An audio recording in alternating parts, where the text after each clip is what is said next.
Welcome in Rose City to Soccer Made in Portland.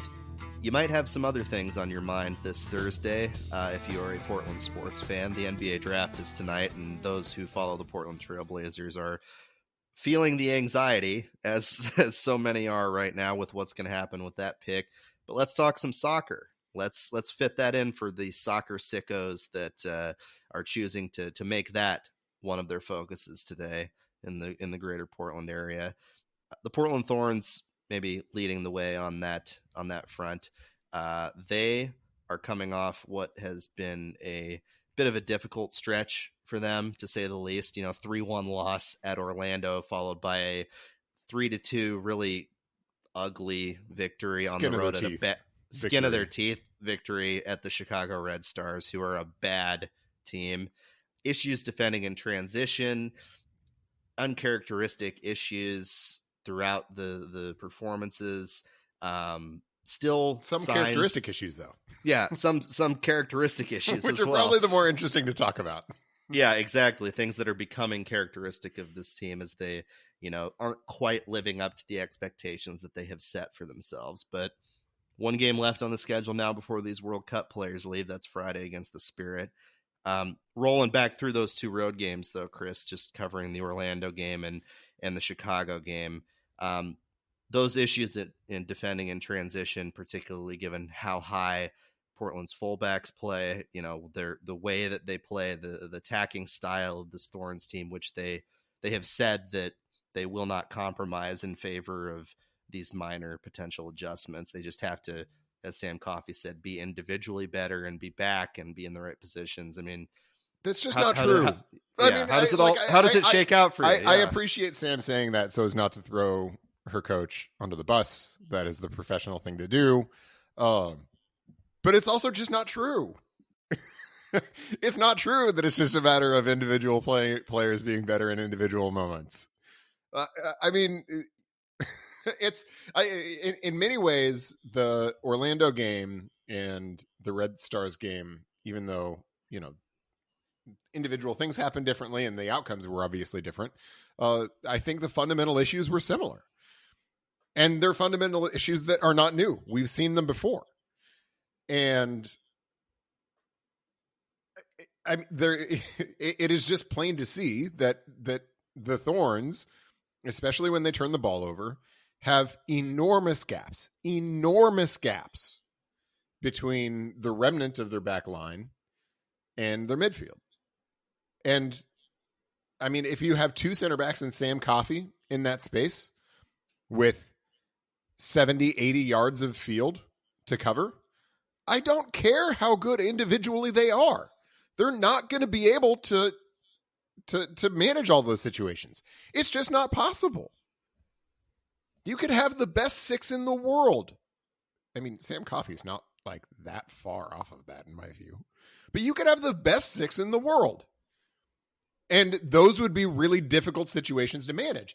And it's why you see games in which the Thorns go up, like at Orlando, but they just lose control of because they're not in a position to manage transitional moments. And it's why you see games in which they go up, like at Chicago, and they are hanging on in a game, frankly, that they should have been able to put to bed, put the Red Stars to the sword, and walk out with a drama-free 3 points. They can't. And it's not because individual players need to be better. That's just not it. And again, I don't blame Coffey for saying that. That's what you would expect her to say. But I'm going to stand up for the players a little bit here. They're not being put in a position to succeed in these moments because the balance in the midfield and the balance with the fullbacks is just wrong. It's wrong for these game states. There are times to play like that, right? And the Thorns have, because they play like that, they've been dangerous at times because that's how soccer works. There are times where you can take those kinds of risks.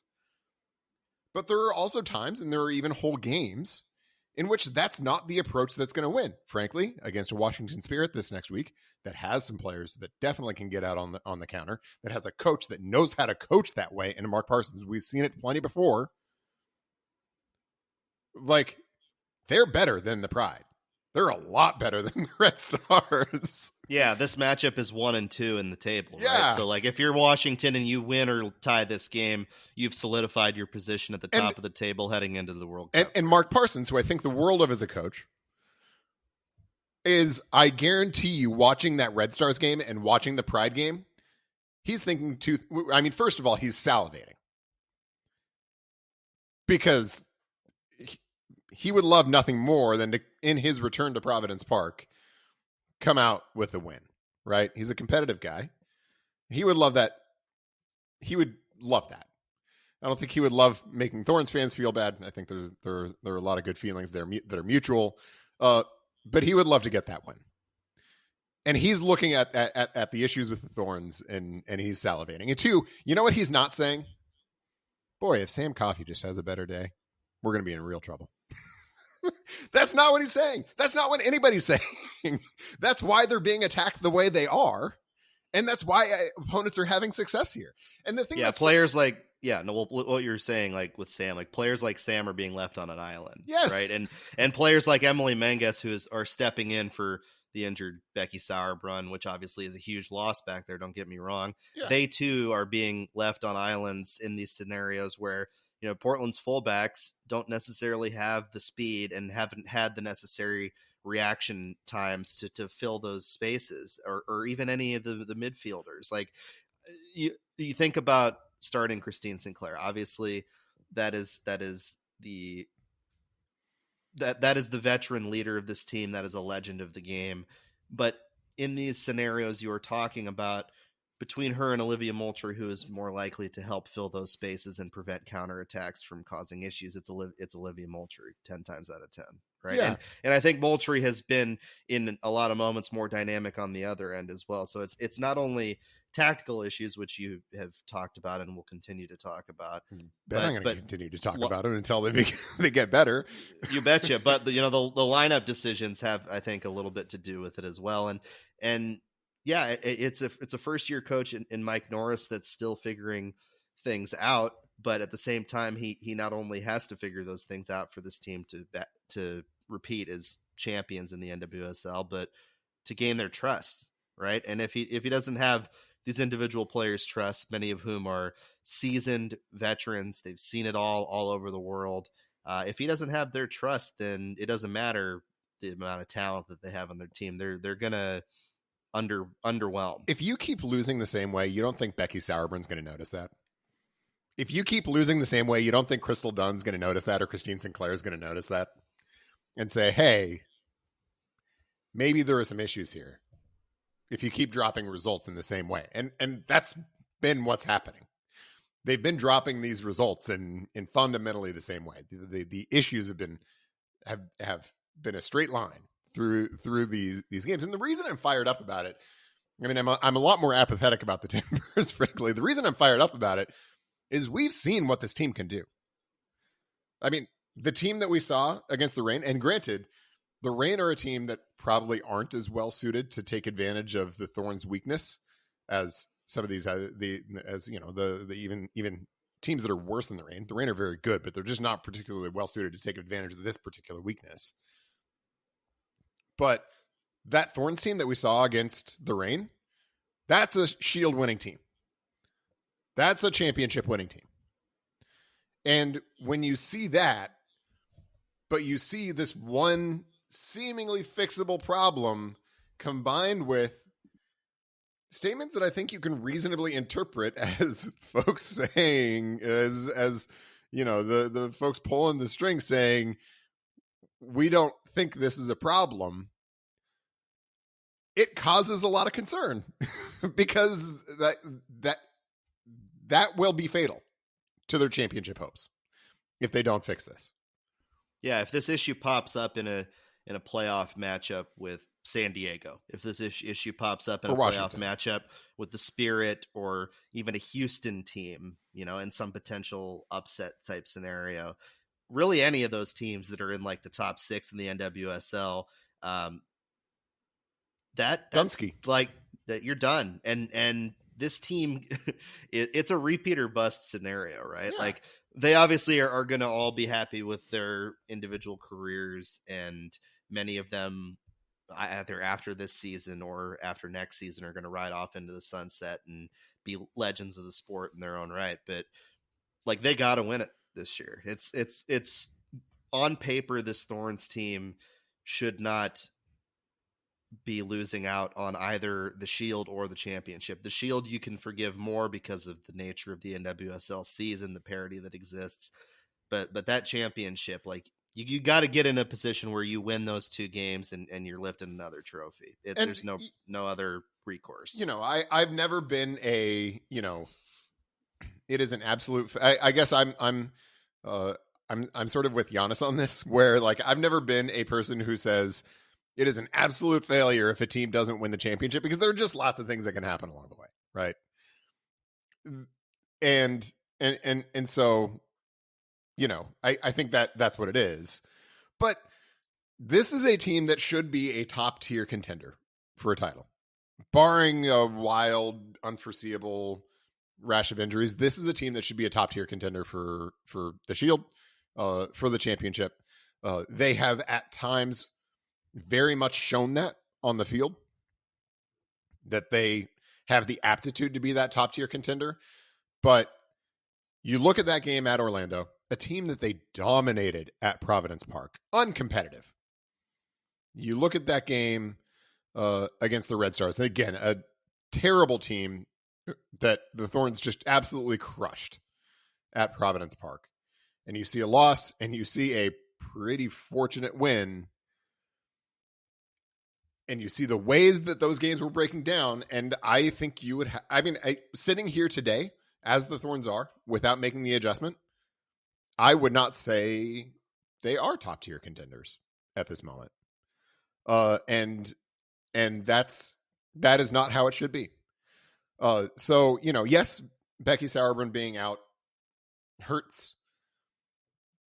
But Becky, if you're putting Becky Sauerbrunn and Sam Coffey on an island, yes, Becky Sauerbrunn is like a generationally elite game reader. And she's going to be able to kill some of those moments in the cradle, right? Yeah, it's going to be like Survivor. If you're going to leave anybody on an island, Becky Sauerbrunn will be the one to survive the longest. Yeah, but not all of them. Like, Becky Sauerbrunn is not a panacea for these problems. These are tactical problems. They're not psychological. They're not personnel. They're tactical problems that the Thorns need to figure out. And it's concerning to me that they seem to be saying there are no tactical problems. We just need to be better. We just need to have more confidence. That's not the issue here. Yeah, and there is the potential, obviously, for a major reset and for a shift of fortunes after the World Cup, right? But I think that this World Cup stretch and this stretch of Challenge Cup games and a couple regular season games without the World Cup players is going to be crucial for Mike Norris and company to make these necessary tactical adjustments in order to have something rolling once all the World Cup players get back sequentially. They're not all going to get back at the same time. You would expect the U.S. players, Sophia Smith and Crystal Dunn, to probably be among the last to get back. But, whenever Costa Rica is eliminated, which could very well be in the group stage, given the issues or given the quality of the opponents that they are going to face, you get Rocky back, and then Team Canada, however far they get in, you got Leon and Sinclair coming back. Japan, same thing with Sugita. Like, they aren't just going to take this time off and like, we'll figure it out, once everybody gets back. They very much are in a state where they need to be urgent about these issues now, so that later it doesn't bite them in the rear ends when they are coming down the stretch of the season and are trying to get a top 2 seed, get a bye in the first round, and host the game to get into the championship. That is the only scenario that is a true success for a Thorns team that's the most talented in the league. Yeah. So the World Cup players is another subject I wanted to touch on. Obviously, Dunn and Smith officially on on the U.S. roster. That was expected. Sauerbrunn is injured, so she will not join the team. That's a major blow to the U.S., and all of the players have talked about Yeah, how let's pause for a second to talk about that. Becky Sauerbrunn rocks. Yep. Becky Sauerbrunn freaking rocks. I mean, one of the most intelligent soccer players I've ever seen, period, end of sentence. Like, one of the best leaders on a soccer team I've ever seen, period, end of sentence. Absolutely legendary career. Has been a captain or a leading figure in the women's national team seemingly since time immemorial. And it absolutely fudging sucks that she doesn't get this World Cup as a capstone opportunity for her career. Frankly, I think it among the other injuries that the women's national team is dealing with, it makes it so that I think they're going to have a tough road to hoe in Australia and New Zealand. It's going to be a challenging World Cup. They're really shorthanded. And missing Sauerbrunn makes them very shorthanded at center back, in addition to in the unbelievable leadership capacity that she's provided for that team for so long. So short at that position that Vlatko Andonovski is floating the idea of Julie Ertz jumping back into the center back position, which she's played before, but that is some serious desperation territory if they reach that point, right? Yeah, I mean, Ertz has a handful of games under her belt in her return, and I hope the best for Julie Ertz. She was a tremendous player in her prime, and if she can deliver on sort of that pre-existing quality, then that's a great step in. Ertz paired well with Sauerbrunn in the national team at the six. And so, I think if Ertz can step in at that level, then great, but that's a huge question. And, I think so, but I mean, that stuff to me is, even though I'm a fan of the women's national team, that's secondary.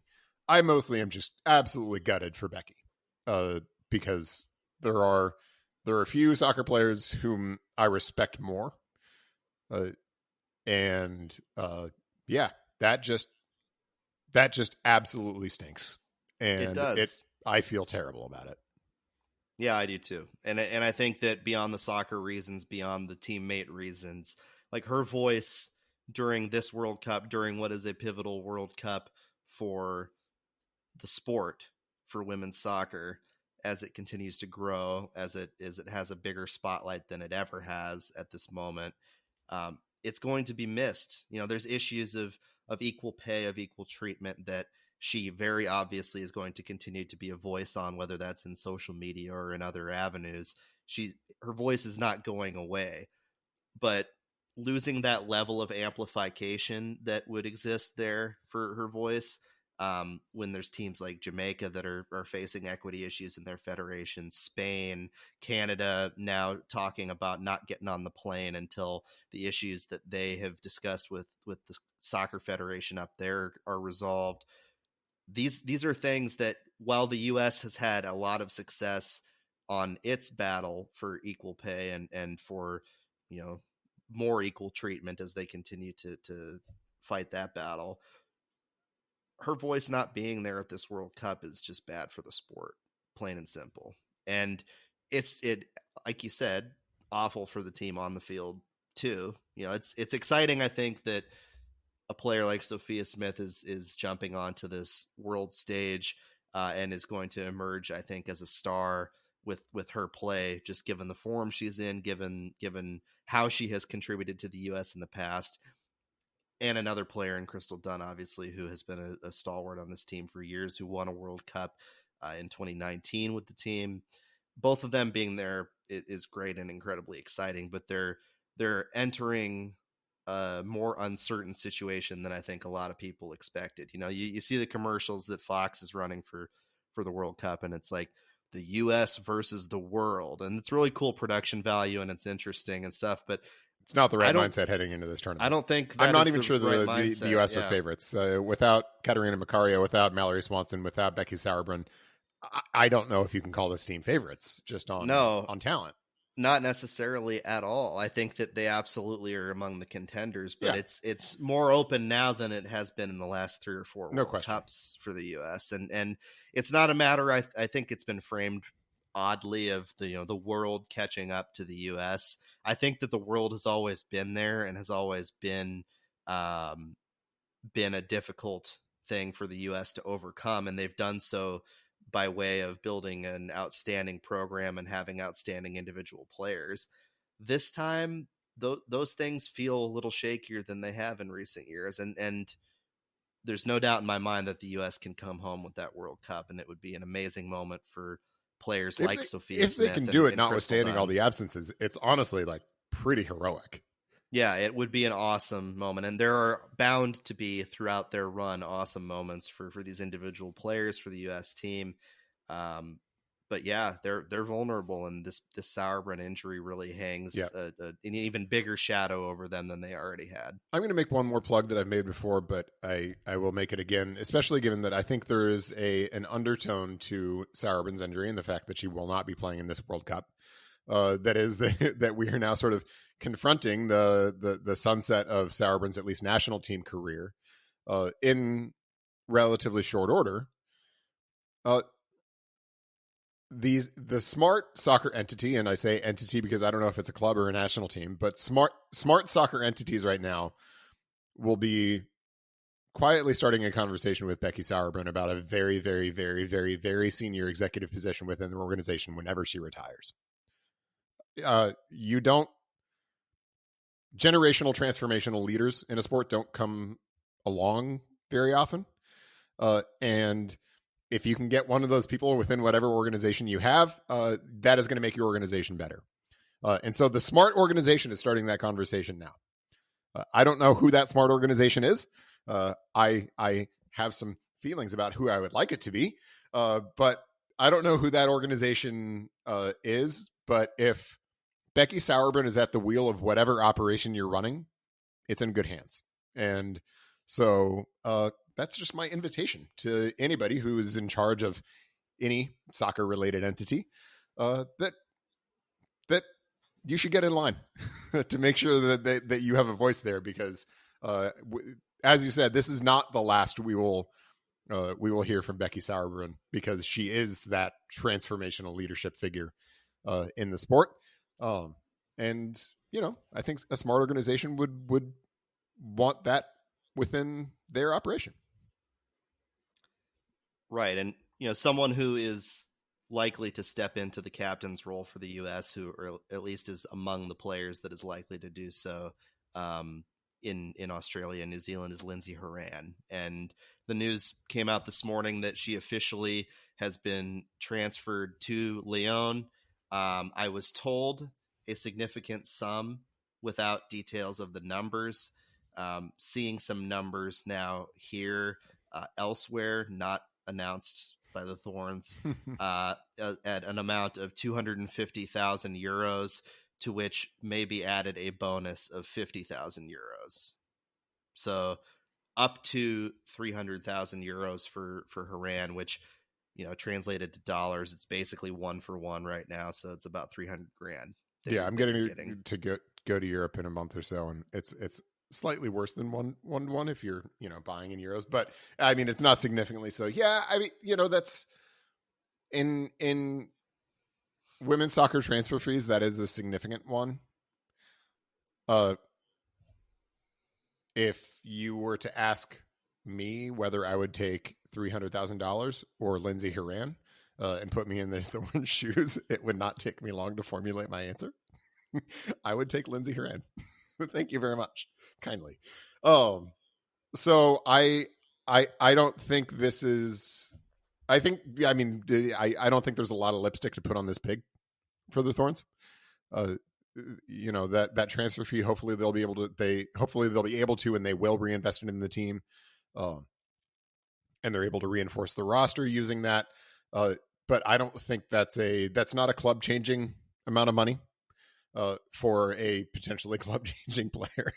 I think Horan fits really nice. I mean, look, one of the biggest things that we've been talking about with the Thorns is their ability to connect their midfield, right? And their ability to restore balance there, to have somebody who can retain the ball, can help them be a little bit cleaner on the ball. Lindsey Horan's one of the best in the world at all of those things.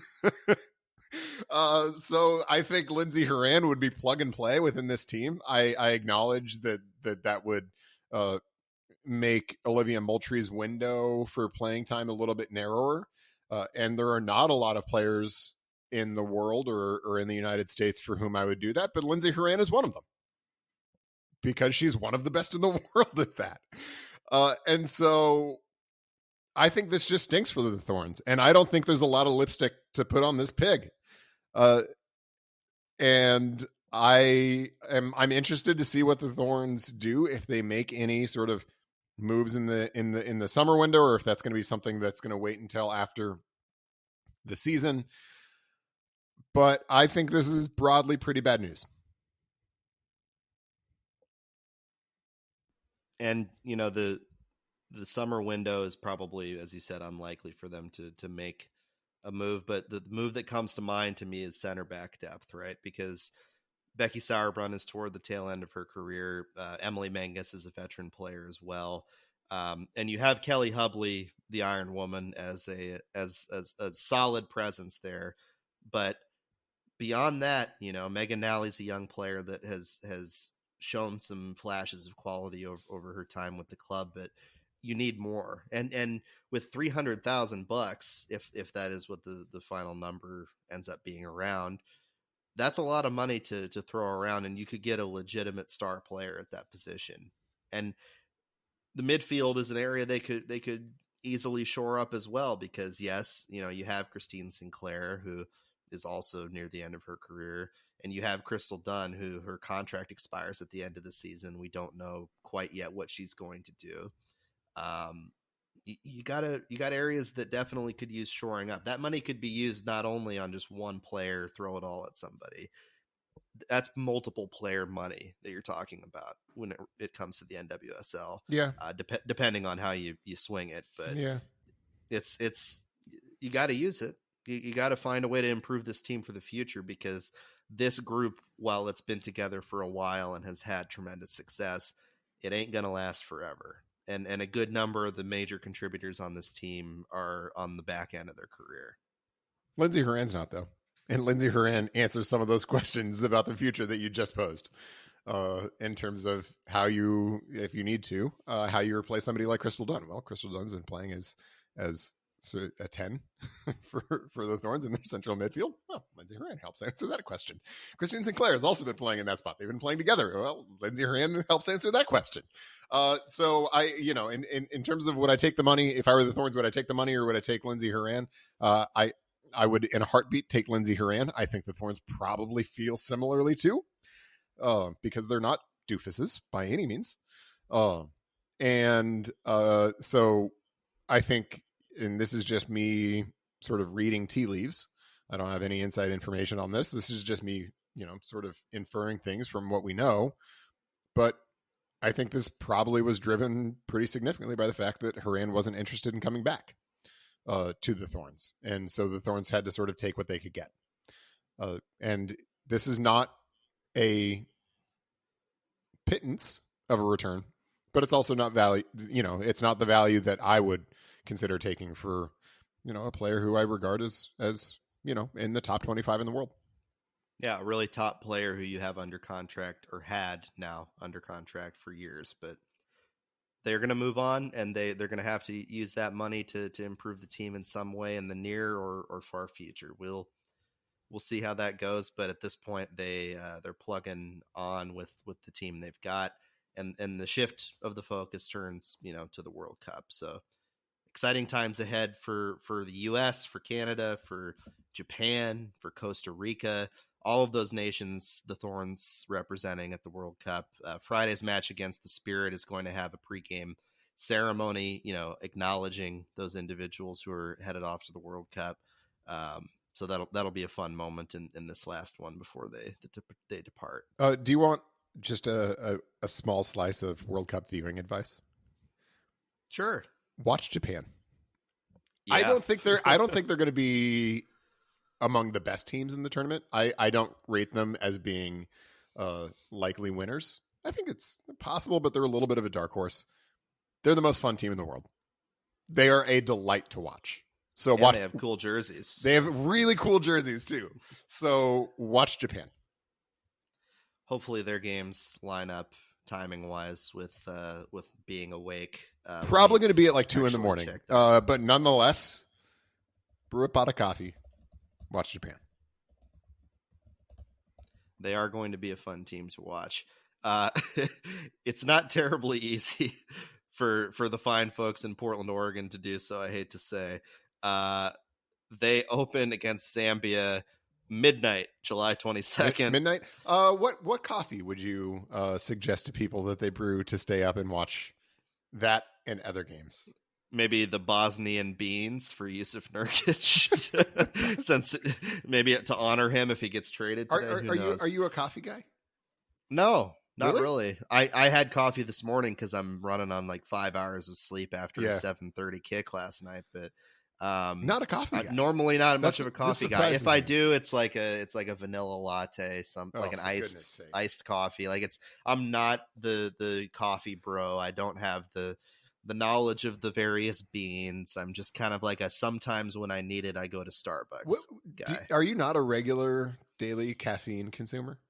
No, I'm not. Yeah, really? I have many daily habits that I wish I could kick. Thankfully, that is not one of them. You still have the benefit of youth. I look back on the days where I didn't have quite so many addictions, fondly with fond memories. But caffeine is now one. But yeah. All right. Well, yeah, all of those Japan games are late too. Like the fun one for Thorns fans would obviously be the good game against Costa Rica, because that's potentially Sugita versus Rodriguez, right? That's 10 p.m. on July 25th. That's doable. And that's more doable. That. No excuses. If you're having a late night, you know, crack a few cold ones, maybe have some coffee if you're into that. I'll give you permission to skip the Timbers Leagues Cup game the following day if you stay up to watch that game and feel like you need an early bedtime the following day. Yeah. So that's going to be tough, but Japan will be a fun team to watch.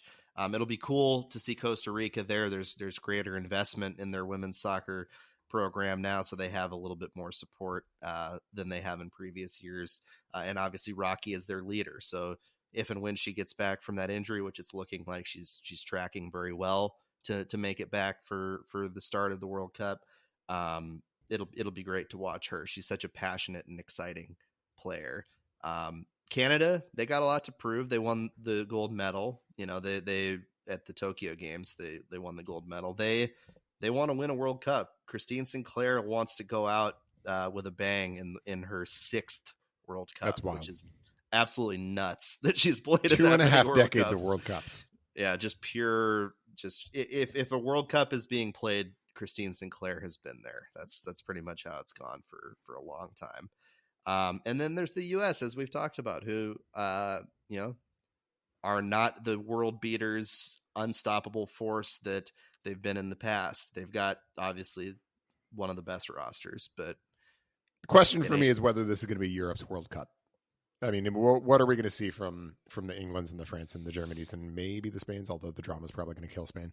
I mean, what are we going to see from them? The Netherlands, I think, is probably not ready to return to that level, but I mean, that really is the question for me. Is this going to be Europe's World Cup?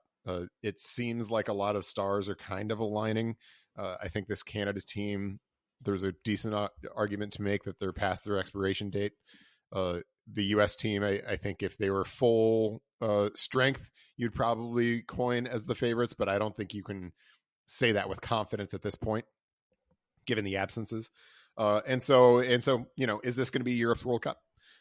Is the question, or you know, is the U.S. or maybe a Japan or somebody like that gonna or Australia? I mean, the hosts. Although I think this is probably an Australia team that's not been as good quite as we've seen Australia in the past.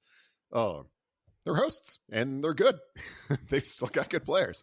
And so they're going to be very dangerous. But in that respect, I think probably the most open World Cup in terms of competition that we've seen in a little bit. So that will be a lot of fun. Watch Japan though. They're cool. Japan is cool. Let's shift gears pretty hard to the other side of the PTFC organization. And that is the Portland Timbers, who they had a shutout streak going of 3 matches, but they only got 5 points out of those matches. Which 5 points from three matches is not bad. No, it's not bad. It could have, and as Gio Savarese had put it, should have been better given the defensive acumen that they displayed. Yes. And then they played the Chicago Fire bad last team. night. Bad team. Really, really bad team in Chicago that you watch them with the Timbers, and the Timbers on paper and on the pitch are a better team than the Fire. But they were for last about night. 30 minutes. Yeah, they were. They were not last night overall, as they lost 2-1 to the Fire at home. All the air sucked out of the stadium. Kai Kamara scores a late header that sealed the deal.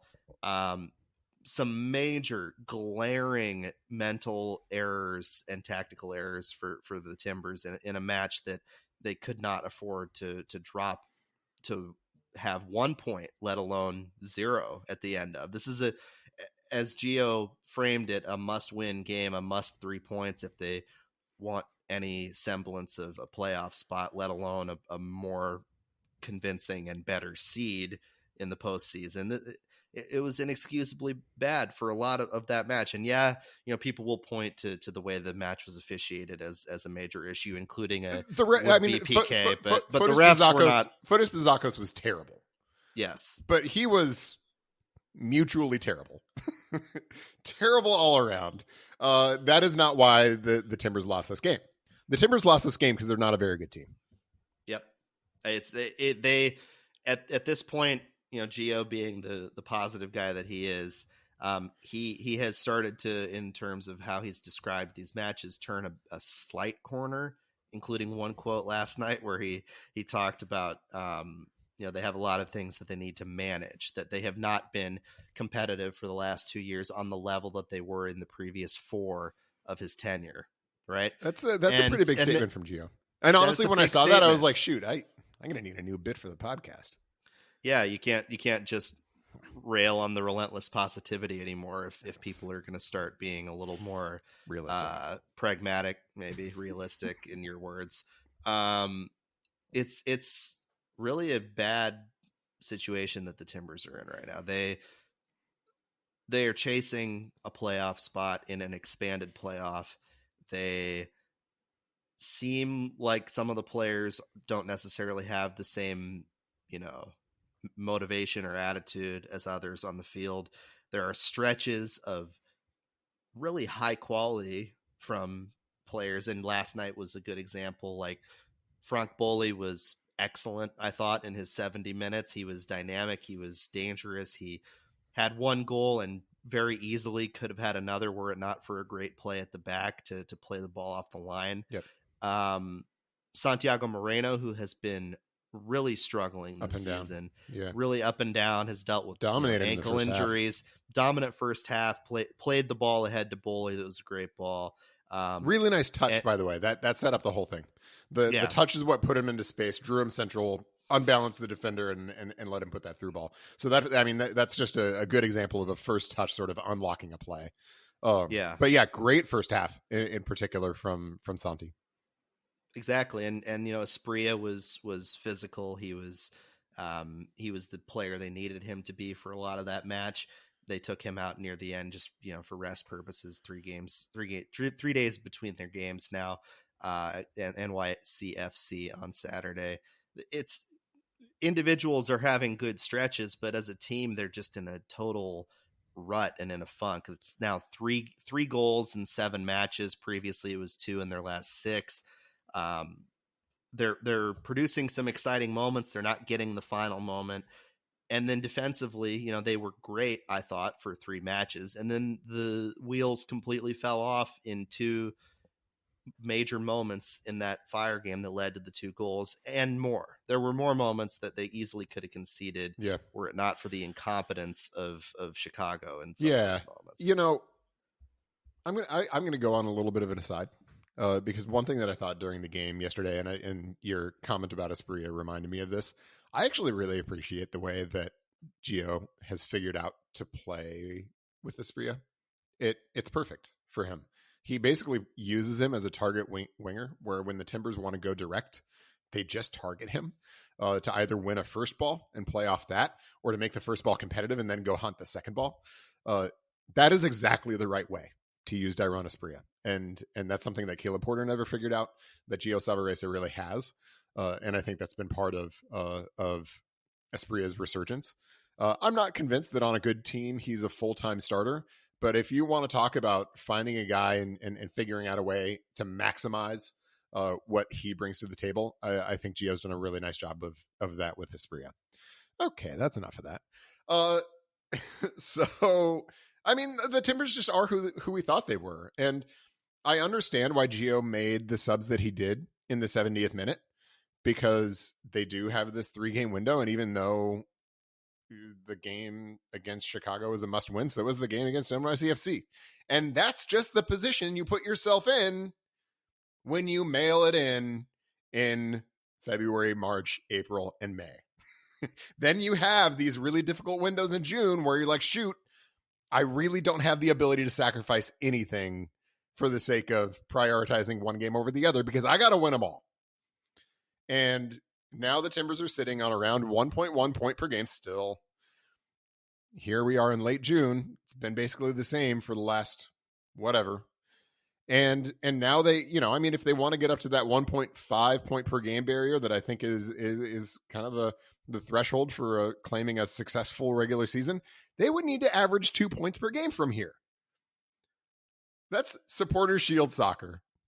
Nothing on this team makes me think they are capable of Supporters Shield soccer right now. And so I mean, they haven't won 2 games in a row all season. Like, so there you go. Yeah. And so it's becoming pretty dire. And I think that was just the conundrum that Gio found himself in. He couldn't rotate in the starting lineup because he needed to win this game, but he also needed to make those subs in the 70th minute because he needs to win a game on the weekend too. And I think Gio probably looked down the bench and saw Jaroslav Nijgoda, Sebastian Blanco, and Marvin Luria, 3 guys who, for various reasons, have all been ineffective this year. And those are the cards that he had to play. So, I mean, I think what happened yesterday is the Timbers were exactly the team. They as I think I said to you after the game, they are who we thought they were. And they've had a couple moments this year where, they kind of made you look and say, maybe there's a little bit more there. And they've been very quickly followed by moments where you're like, nah, they are who we thought they were. Maybe they're going to be able to do some things that are going to be able to help around the edges in the summer transfer window. I think if the Timbers are making moves in this upcoming window that are designed for 2023 more than the future, they are making a huge mistake. Because I think it is going to be very difficult to salvage anything meaningful out of 2023 at this point. They've just dug themselves into too deep of a hole. And you can go back to this last offseason in which the Timbers did not make the moves that they needed to make. I think that's basically universally accepted at this point. You can talk about why that is, and we have talked about why that is and responsibility for that, but they haven't put themselves in a position to be able to win. And I think that is what you're starting to hear from Gio. And there's been bad luck there, to be sure, but that's also that's sports, that's soccer. You're going to have injuries. And they've had a few more of them probably than they bargained for, but that seems to be a pattern. And at some point, you're not just a victim of that. But they also made some choices, right? I mean, they knew that Felipe Mora was going to be out for a long time. They knew there were major questions about Sebastian Blanco. They chose to bring those guys back. They chose to extend Mora. They knew that Jaroslav Nijgoda has not been productive. They chose to bring him back. to bring him back. And so they're not just a victim of those circumstances. Those circumstances were brought about by choices that they made. And I think they would have to acknowledge that at least some of those now were poor choices that have put them in this position. But it's increasingly looking bleak for 2023. And I think the loss to the Fire at home, that sort of just puts an exclamation point on that takeaway. And these games upcoming are going to be incredibly difficult for them as well, leading into a couple of weeks, between regular season matches, right? Like they will not have Zach McGraw for the next 3 games. He's going to be playing for Canada in the Gold Cup. Congrats to Zach. That's obviously an incredible accomplishment. He, I think, deserves it. He's playing a position that Canada needs, and he's honoring his family through it. His mom is from Canada. They went up to Canada every Christmas. It's a really cool story. He likes hockey. He likes Wayne Gretzky, and it's. I think he probably has to say that he likes Wayne Gretzky in order to get into the team. Yeah, so that they're like, oh, okay, yeah. They nod their heads like, yeah, that sounds great, man. Like if Leo Messi had a Canadian grandparent and he was like, yeah, but I hate Wayne Gretzky, they'd be like, no, thanks. Not interested. Yeah, that wouldn't work. I hate Wayne Gretzky and maple syrup. They'd be like, smell you later. Good luck with Argentina. Yeah, quote unquote. The World Cup champs. It's going to be really tough for the Timbers without McGraw. He has been really the savior for them defensively in a lot of moments, but he's also just been one of their most solid and consistent players. He is somebody that in the coming years, as older players continue to come out of the fold, as Diego Chara gets up there in years, I could totally see down the road Zach McGraw being the captain of this Timbers team. And if he's not on the Timbers, being the captain of another team that he's on, right? So he's a crucial presence. And we have seen that the other option at that position, the only currently other option at that position, Larry Smabiala, his career is over a hill right now. He's at a point now where Timbers chose to bring him back too. Yeah, and they also chose to, in the previous transfer window, they chose to continue their pursuit of a single center back that they want, that's going to be at a higher number, that's going to be a more higher quality player. They chose to continue that pursuit into the summer window and not sign somebody else, even in a holdover type position, to help out there. Yes, Eric Miller can scoot over to that spot. He's more effective as a fullback.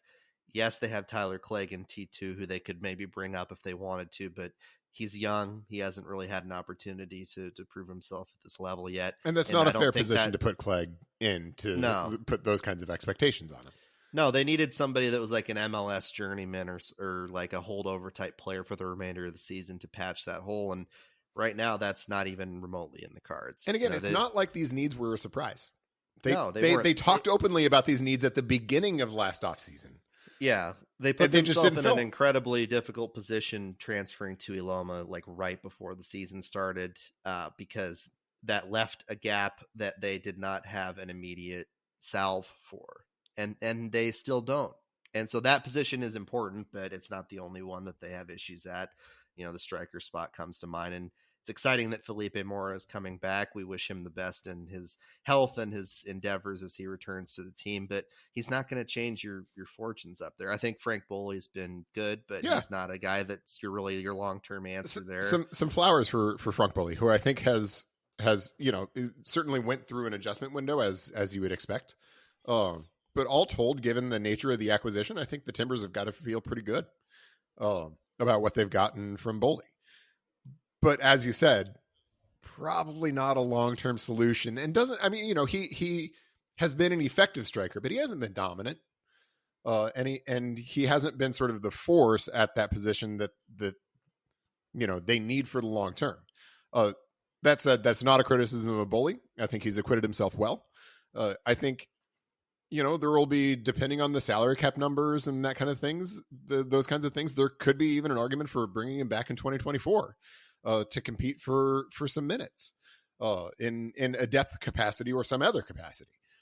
But I mean, he's not going to win MLS MVP, right? He's not going to be a best 11 level striker. And if you have a DP spot open, as we know they are going to in the probably both the summer and winter transfer windows, then you would be looking to bring in a best 11 level player there. Right. And the interesting thing too about how, the discussion has shifted in terms of their plans for this window is that, yes, the center back remains the first priority. That's going to probably get done first. Gio said that it's going to happen soon, quote, for real this time, earlier this week, which I thought was pretty funny. Once again, Gio's taking all my bits. Yeah. All the bits are being taken from Mr. Savarese. But the second move that they have discussed privately, or have been discussed by people over the last couple of weeks, is a DP on the wing, like a young DP winger. And that's compelling because the immediate need everybody has talked about has been number 9, but that's the type of move that you're preparing for some changes in an area that you feel like you have a decent amount of depth, that you feel like right now you don't necessarily need a player there. They'd like to have Jimmy Chara healthy, and that would bring that position to full strength. But that to me is a signal that maybe, Jimmy Chara is not long for a Timbers uniform. That's a 2024 move. That they now are thinking about next year, and that this is a person that would be key to their future plans at that position. And the other type of player that's been discussed is like a midfielder type player, perhaps a holding midfielder to hang on to for the rest of the season, is what has been talked about. Those three things, if you get them done, would be good additions, but it's not going to save 2023 by a long shot, particularly that young DP on the wing who you would not expect to arrive nearly as quickly as this mysterious unnamed center back who they have been hotly pursuing as their top priority. And each of those three moves make sense to me. Make perfect sense. You're bringing in a center back because that's both an immediate and a long-term area of need. And it sounds like the player that they're pursuing there would be an immediate and hopefully long-term solution at that spot. They're bringing in a young DP, a player whom you don't want to put a ton of expectations on immediately, in a position where they don't have an immediate need, but they are likely to have a medium-term need. That makes a lot of sense. And they just need another body in central midfield, right? I mean, with Ayala and with Williams and Down, they just need somebody else who can play as a 6 or an 8. And especially with Jimmy Chara out too, right? Because he was sort of the break glass in case of emergency option in central midfield, and even he is not going to be back for a few more weeks. Yeah, and they signed Caliscan too to a first team deal, and he hasn't even seen the field since he signed. And so I mean, again, you don't want to be putting first year pros into a spot where you're going to be relying on them for major minutes unless they really show that they're ready for that. And I don't think Caliscan has done that. He's had some nice performances, but I haven't seen anything from him that says that guy's ready to play regular MLS minutes in maybe the most important position on the field.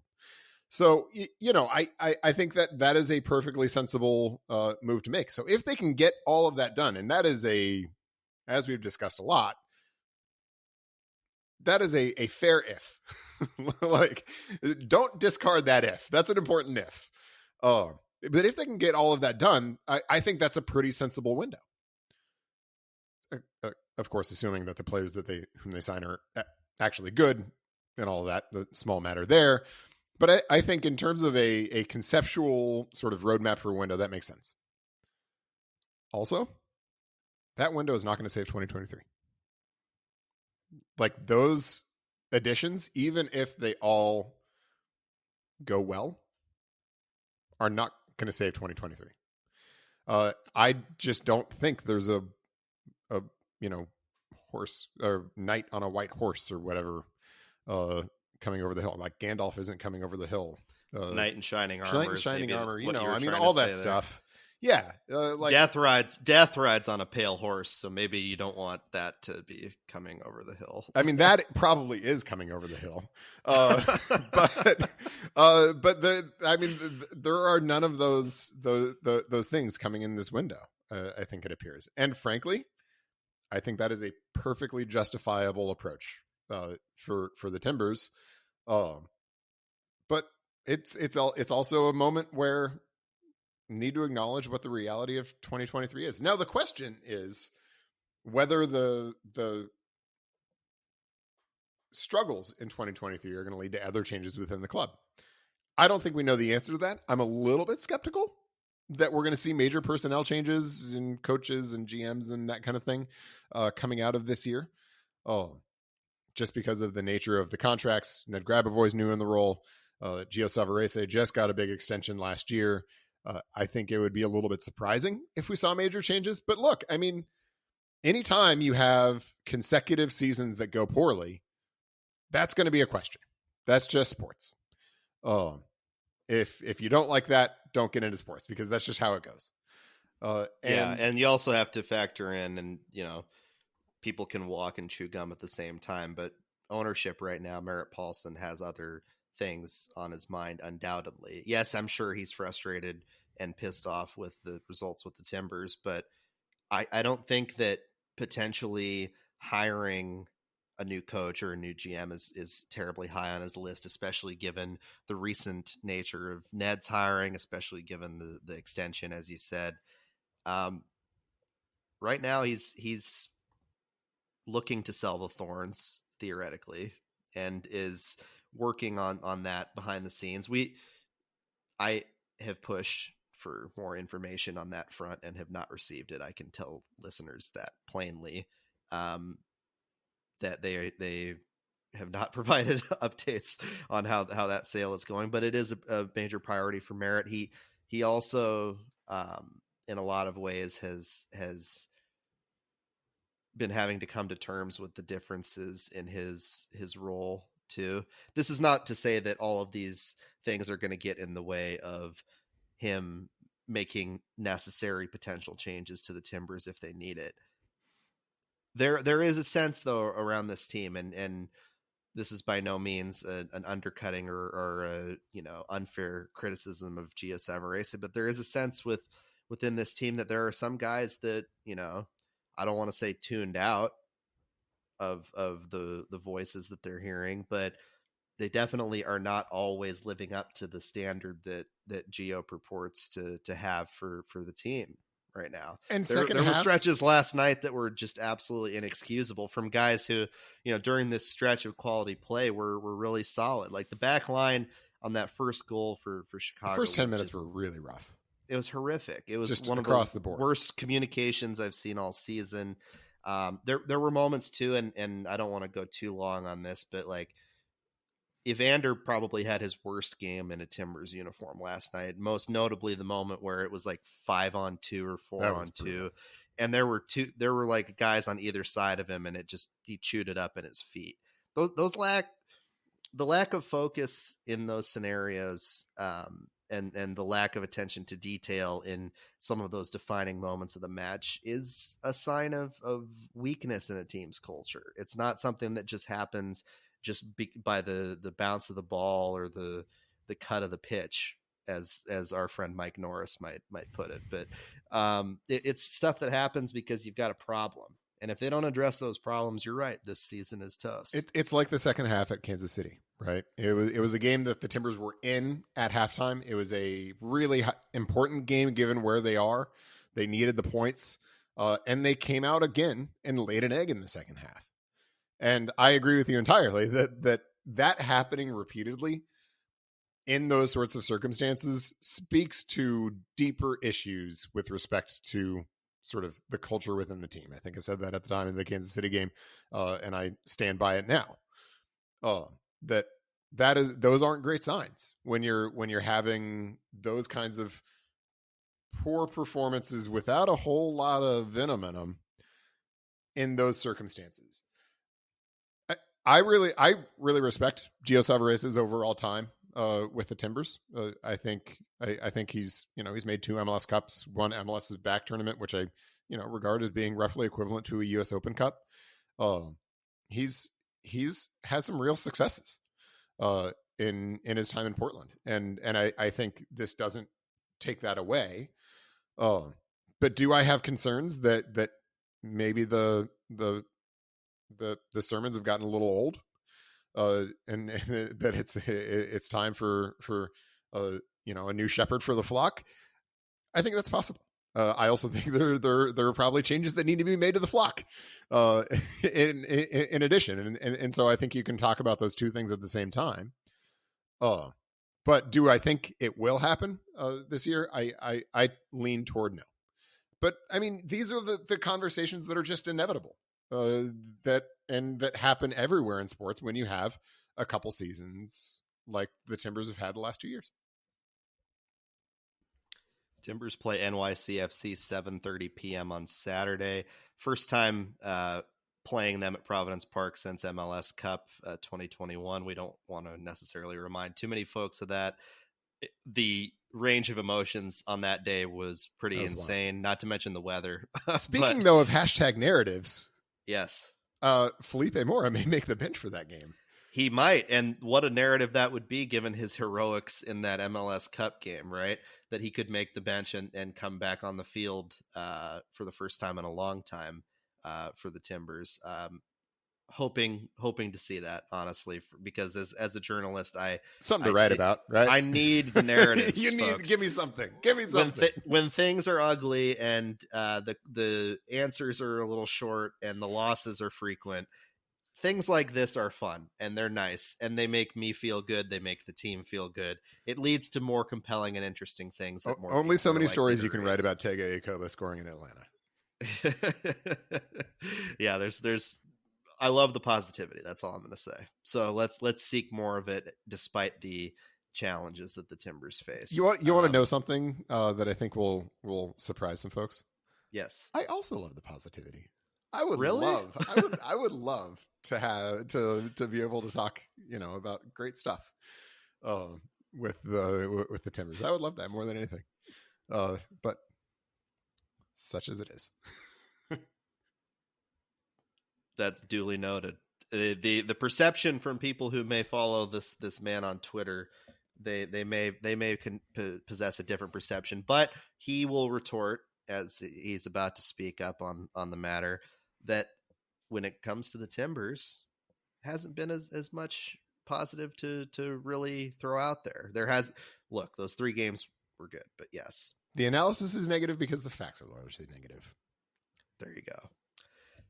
So again, Timbers on Saturday, 7:30 on Apple TV with MLS Season Pass, and the Thorns 7:30 on Friday against Washington Spirit. The send-off game for the World Cup players, a little ceremony before the game. That one's going to be streaming on Paramount Plus.